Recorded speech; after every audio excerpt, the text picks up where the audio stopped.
टैपिया टिप्पू टिप्पन हारिस रऊफ कल एक इंटरव्यू में कह रहा था कि एशिया कप में इंडिया के अगेंस्ट दोनों मैच हमारे। अरे टैपिया, आप भूल गए हो का? मेलबर्न मेलबर्न भूल गए हो का? आपको तो क्रिकेट पर बात ही नहीं करनी थी। अगर किसी ने आपसे इंटरव्यू लेने की कोशिश की थी तो आपको कहना चाहिए था कि मैं इंटरव्यू देने का लायक ही नहीं हूं। ये बेकारियों की फितरत में है, इसके माइंड, इसके नेचर में यही चीज रखी गई है कि बातें बड़ी बड़े करो। ये ऑपरेशन सिंदूर के बाद ये क्रिकेटर भी सटिया गए हैं भाई साहब, क्रिकेटर्स भी सटिया गए हैं। हारिस रऊफ सोच रहा है भाई साहब के विराट कोहली तो अब T20 में नहीं है, बातें करो, बड़ी बड़ी बातें करो। लेकिन टैपिया ये भूल गया है कि विराट कोहली की शागिर्द वहां पर है जो जवान है, खून गर्म है, और जब वो पीटते हैं तो लास्ट तक मैच जाने की जरूरत ही नहीं पड़ जाती। विराट कोहली जब मारता था तो धीरे धीरे से मारता था और बहुत ज्यादा जबरदस्त मजा आता। लेकिन अब ये जो जवान है ये लास्ट तक पहुंचाने का सोचता भी नहीं है, ये पहले से ही काम निपटाते हैं और जब मारते हैं तो घुमाते हैं और जब घुमाते हैं तो मारते हैं। यह है फितरत इस इंडियन क्रिकेट टीम की। आप ये सोचो कि ओमान से कैसे जीतोगे आप ये सोचो कि यूएई से कैसे जीतोगे आप इस चीजों में सोच रहे हो, आप इस चीजों के बारे में बात करो कि ओमान और यूएई से आप लोग कैसे जीतोगे।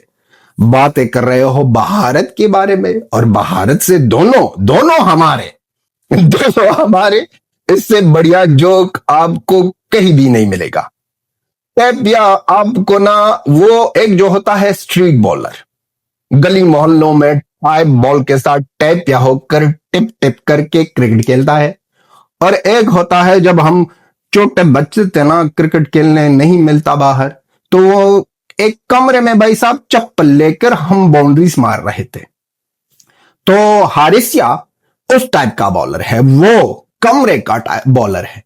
और ये बड़ी बड़ी बातें, ये बड़ी बड़ी सोचें, ये बड़ी बड़ी कहानियां हर एक चीज में चल रही है पाकिस्तानियों की, और पाकिस्तानियों की यही फितरत है और यही कहानी है। ये लोग ऑपरेशन सिंदूर के बाद और भी सटिया गए हैं। जिस तरह मारा है भारत ने ऑपरेशन सिंदूर में, उसके बाद ये लोग और भी सटिया गए हैं। पहले से दुनिया के बड़े बेवकूफ लोग, बहुत हरामी लोग थे, और भी बेवकूफ और हरामी हो गए। और भी भाई साहब, ये लोग हर एक बार बातें बड़ी बड़ी, जब रिजल्ट आता है कौन जीता, भारत जीता, हर एक जगह में बेशर्म बेहयाई का ये लोग लिमिट क्रॉस करते हैं। और जब बातें करने पर आते हैं तो इंटरव्यू में, एक्चुअली ये ट्रेनिंग सेक्शन में ये ट्रेनिंग हो रही थी, Bekaristan cricket team, Lallu Shallu Tappu Tapiya sofa और चिंगम, ये वो इसका ना वो जो आंखें दिखा रहा था उसका भी ना ट्रेनिंग चल रही थी। तो एक बेकारी जर्नलिस्ट आया और पूछने लगा कि हारिस भैया, हम हारिस को भैया नहीं कहते हैं, लेकिन जर्नलिस्ट ने कहा, हारिस भैया, इंडिया के साथ इंडिया के साथ दोनों मैचेस कैसे होंगे एशिया कप में? कहते हैं दोनों हमारे हैं। और इसके मुंह से इंशाल्लाह सुनकर हमें बहुत ज्यादा बुरा लगा। हम क्षमा चाहते हैं कि एक पाकिस्तानी इंशाल्लाह अल्लाह और मुसलमान का नाम लेते हैं, हमें शर्म आती है, हम बहुत ज्यादा क्षमा चाहते हैं भाई साहब। तो पहले तो ये बात चल रही है कि इंडिया और पाकिस्तान का मैच होगा या नहीं। अभी तक सब चीजें कंफर्म नहीं है। भले ही बीसीसीआई ने कह दिया कि हम एशिया कप में भी खेलेंगे, हम वर्ल्ड कप में भी खेलेंगे, आईसीसी इवेंट्स में भी खेलेंगे, और इसी तरह हम ना आने देंगे और ना जाएंगे अपने घर में, ना ही बायलैटरल सीरीज होगी बेकारियों के साथ। लेकिन उसके ऊपर अभी भी भारत के लोग चाहते हैं कि पाकिस्तान के साथ क्रिकेट नहीं हो। वो तो टाइम आने पर, जैसे ही वर्ल्ड ये जो लेजेंड्स का लीग चल रहा था, लेजेंड्स लीग में ना, वहां पर भी लास्ट मिनट का कॉल आया भाई साहब और कह दिया कि भाई साहब बाढ़ में जाओ। फिर आफरीदी च्युइंगम चबाते चबाते वहां पर बैठा था और वहां पर मुंह अपना काला करके कि कोई मुझे पहचाने ही नहीं। शाहिद फरीदी अपना मुंह काला करके ग्राउंड से गया कि कोई हमें नहीं पहुंचा, नहीं समझे कि हम कौन है। सॉरी, मेरा ना कभी कभी अटक जाता है लैंग्वेज, ये इसके लिए हम एक बार फिर से समझ जाते हैं।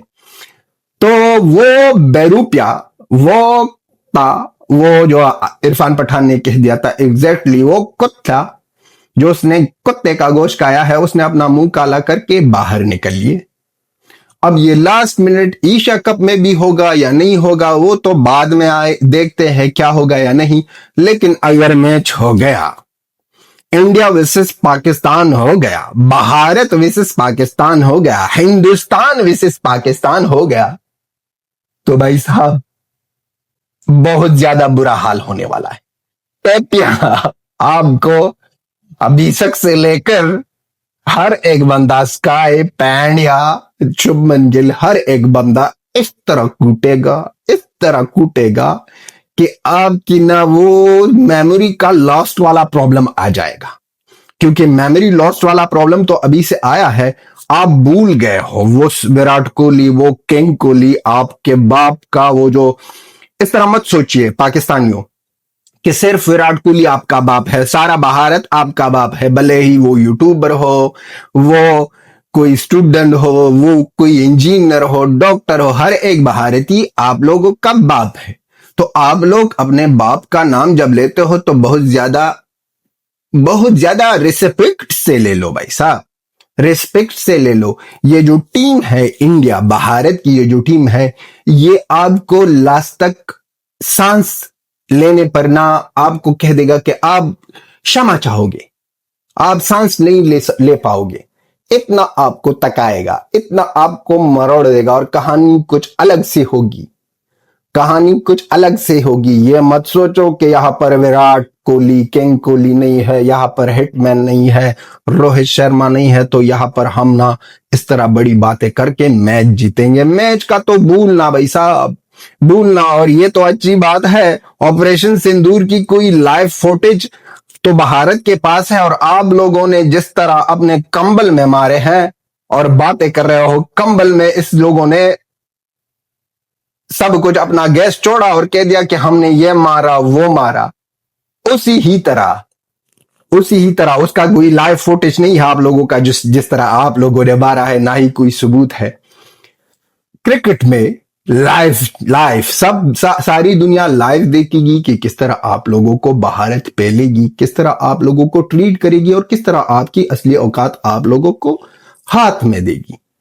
आप सलमान अली आगा इस मच्छर को आप भारत के सामने ले आते हो, और टैपिया हमें माफ करो भाई साहब।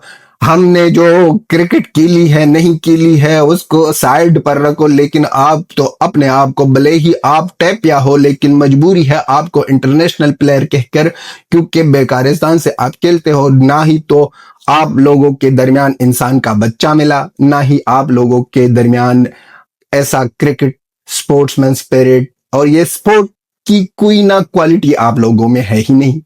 तो आप कुछ भी कह सकते हो। मेरे लिए हारिस रऊफ और बेबियन बकरी का कोई ना फर्क, दोनों के बीच में कोई डिफरेंस नहीं है।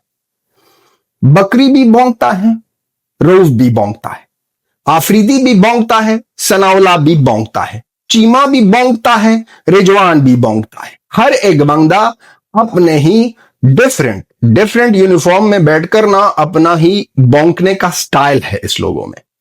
जैसे कि क्रिकेटरों का क्रिकेट की जर्सी पहनकर अपने भौंकने का स्टाइल है, ऐसे ही पॉलिटिशियन का अपनी ही वो बूट शूट ना सूट करना, वो उसका भौंकने का अलग ही स्टाइल है, और ऐसी जर्नलिस्ट माइक पकड़ का अपने भौंकने का अलग ही स्टाइल है। तो ये स्टाइल पाकिस्तानियों की जो औकात है उसके साथ बहुत ज्यादा सूट करता है, और भौंकते रहो। ऐसी ही आपके भौंकने का इंतजार है, और भी भौंको, जितना भी आग भौंक सकते हो भौंको, वफ वफ करके। हम यहाँ पर इंतजार कर रहे हैं, हम आपको जवाब देंगे, हम आपकी असलियत सामने लाएंगे, और हम दिखाएंगे कि पाकिस्तान की भौंकने के तरीके कितने कितने हैं।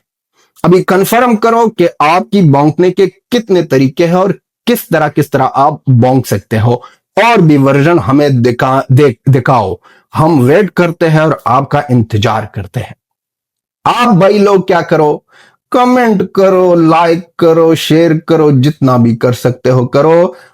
इसके बाद रोजाना वीडियोस आएंगे। मैं थोड़ा बिजी था, अब इसके बाद रोजाना वीडियोस आएंगे और रोजाना इंटरटेनमेंट करेंगे। ये थी हमारी video. Till then have a good time, bye bye and Tata.